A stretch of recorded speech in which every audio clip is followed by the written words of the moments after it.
Bonjour Jean-Paul Bedbez. Bonjour. Hollywood est en grève. Qu'est-ce que cela signifie? Cela signifie qu'on est à Hollywood au croisement de deux crises, une crise sociale, salariale, que l'on pourrait dire traditionnelle, et une crise technologique. La crise salariale est une crise qui avait eu lieu il y a 40 ans, avec à l'époque le responsable syndical Ronald Reagan, qui est le responsable syndical des acteurs et qui est obtenu à l'époque des augmentations de salaire pour les acteurs. Mais ça, c'était il y a 40 ans. Aujourd'hui, on a toujours le problème salarial parce qu'à côté des grands acteurs et des grands blockbusters qui, de cette manière, gagnent des fortunes, il y a la piétaille qui est peu ou pas bien payée du tout. Donc ça, c'est en quelque sorte le côté traditionnel, si j'ose dire, de Hollywood en crise.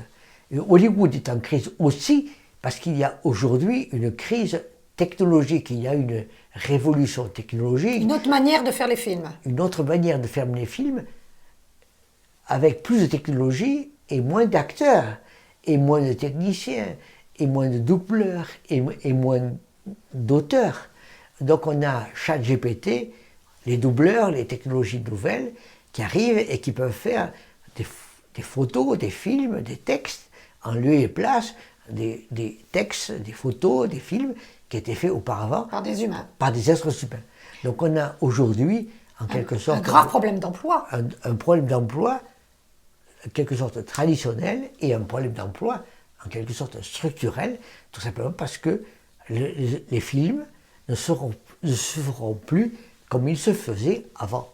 On n'est plus du tout dans l'industrie du cinéma classique que l'on croyait protéger. Oui, parce qu'il y a plusieurs éléments qui jouent ensemble. Le premier, c'est la crise de Covid qui pèse. Il y a eu une rupture considérable avec la crise de Covid, et à l'époque d'ailleurs, il y a eu une renégociation des salaires des acteurs, mais c'était à l'époque où les gens n'allaient pas au cinéma. Autrement dit, les salaires de l'époque ont été renégociés dans des conditions très particulières et d'une certaine manière défavorables aux acteurs de l'époque.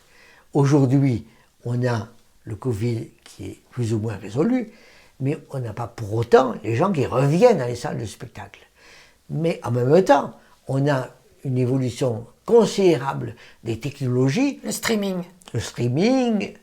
ChatGPT, qui peuvent faire des films, ou des bouts de films, ou des bouts de scénario, ou de la traduction, ou du doublage, sans personne, ou avec moins de personnel. On a donc bien l'idée que nous sommes aujourd'hui en période post-Covid, mais en période ChatGPT. Et c'est bien ceci qui est en train de fabriquer une crise majeure, une crise qui va durer à Hollywood et dans l'industrie du cinéma en général.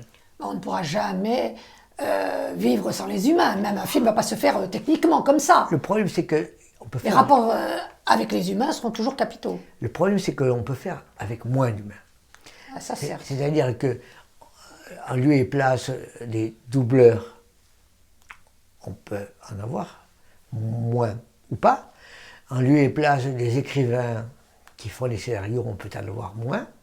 En lieu et place des acteurs, on peut en avoir moins. Donc on peut très bien faire moins, avec plus de technologie qui sera moins coûteuse, en particulier avec le streaming, en particulier avec les nouvelles technologies qui permettent de lire ou de voir des films, de voir ou de revoir des films, sans pour autant payer les acteurs. La technologie n'a en quelque sorte avancé par rapport aux règles juridiques. Les acteurs sont payés au nombre de tickets de caisse, mais quand on a à l'heure actuelle du streaming, on ne sait pas mesurer. Quand les gens revoient ou rachètent un film, on ne sait pas mesurer, tout simplement parce que les grandes organisations qui produisent ne donnent pas les informations. Autrement dit, on voit bien à quel point nous sommes dans une phase de révolution technologique qui frappe aujourd'hui le spectacle vivant, alors que jamais il ne l'avait fait. Comme elle frappe le monde entier. Comme il frappe le monde entier. Merci Jean-Paul Bedbez. Je vous invite à vous abonner, je vous invite à liker, je vous invite à en parler, je vous invite à faire des commentaires Donc je vous invite, merci.